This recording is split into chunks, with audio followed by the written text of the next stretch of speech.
So let's talk more about how we diagnose the myocardial infarction. We already talked about EKG and changes already, but I want to talk a little bit more. So the EKG is the most useful test in the first 6 hours after infarction.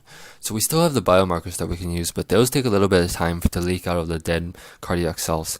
So EKG is going to tell you first. And what you're going to see is first you're going to see these wide and tall, let's change our pen here, you're going to see wide and tall T waves, okay? That's the first thing you're going to see.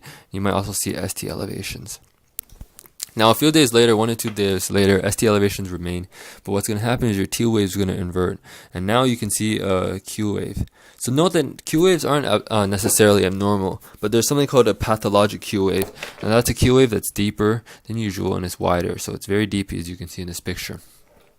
Now, a few days later after that, you're going to see that the ST elevation improves. You still have that T wave inversion. You still have those Q waves. Finally, a few weeks later, that T wave finally normalizes, but that Q wave persists.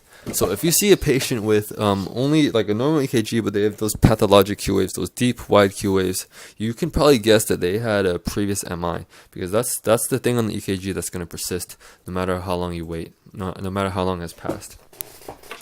So now let's look at the biomarker changes. Remember what biomarkers were elevated? Remember that was the creatine kinase and the troponin. Now troponin here is in blue, just ignore there's double of them, but troponin is in blue, creatine kinase is the red. So troponin is the gold standard test. Troponin goes up, levels rise after about 4 hours, and they're going to peak at 24 hours, as you can see here, about 1 day. And then you can see that they take a long time to normalize, and slowly go down. Actually, let's talk about this one. Slowly go down, and then it takes about 7 days for it to actually normalize. Now, if you look at creatine kinase, this one rises around the same time, peaks around the same time, around 1 day, but it goes down a lot faster. So you can see that it's crossed that cutoff already by around 2 to 3 days, really. And this is useful. This is very useful for detecting reinfarction, so a second myocardial infarction after your first one. Because let's say you suspect one at 4 days. Okay, you tested troponin, it's elevated, but is it elevated because of that first infarction he had, or is it elevated because he had a new infarction? You can't really tell. But what you will be able to see is if there is no new infarction, the creatine kinase will be low. It's going to be non-detectable. And if there was a new infarction, then that creatine kinase is going to jump up again. Okay, so this is very useful for detecting a reinfarction. Next, we're going to go to EKG localization, and this is very relevant to the coronary artery anatomy.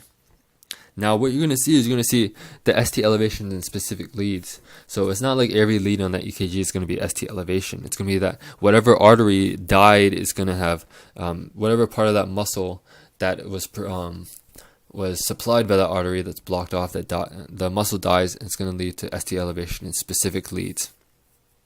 So which lead is going to tell you what location? So lead I and lead AVL are, as you can see, they're very lateral leads. So what part of the heart's going to be, if you see ST elevation there, what part of the heart is going to be dead? Well, it's going to be the lateral left ventricle. And do you remember what artery supplies the lateral left ventricle? Well, the artery was the lateral left circumflex artery for the lateral wall.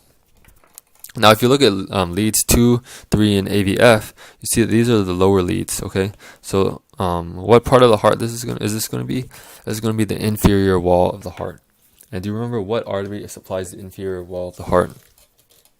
Well, that artery is the right coronary artery. So if you see ST elevation in 2, 3, and AVF, you know it's a right coronary artery infarction.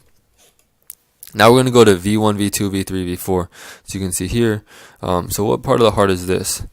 Well, this is the anterior left ventricle, anterior wall. And what coronary artery supplies the anterior wall of the heart? Where it's the left anterior descending artery. So finally, V5, V6. This is more of an anterolateral part of the heart, and so it can be supplied by either the left anterior descending or the left circumflex arteries. And finally, instead of an ST elevation, if you see ST depressions in V1, V2 to V3, and there's tall R waves, what that means is it's an infarct of the posterior descending artery. And why is that? It's because the V1 and V2 and V3 are directly opposite of the infarction. Because the posterior, these are the anterior wall, but the posterior descending artery supplies the back wall, to the posterior wall. So your leads V1 to 3 are going to see the infarction backwards. Hence, you're going to ST depression instead of ST elevation.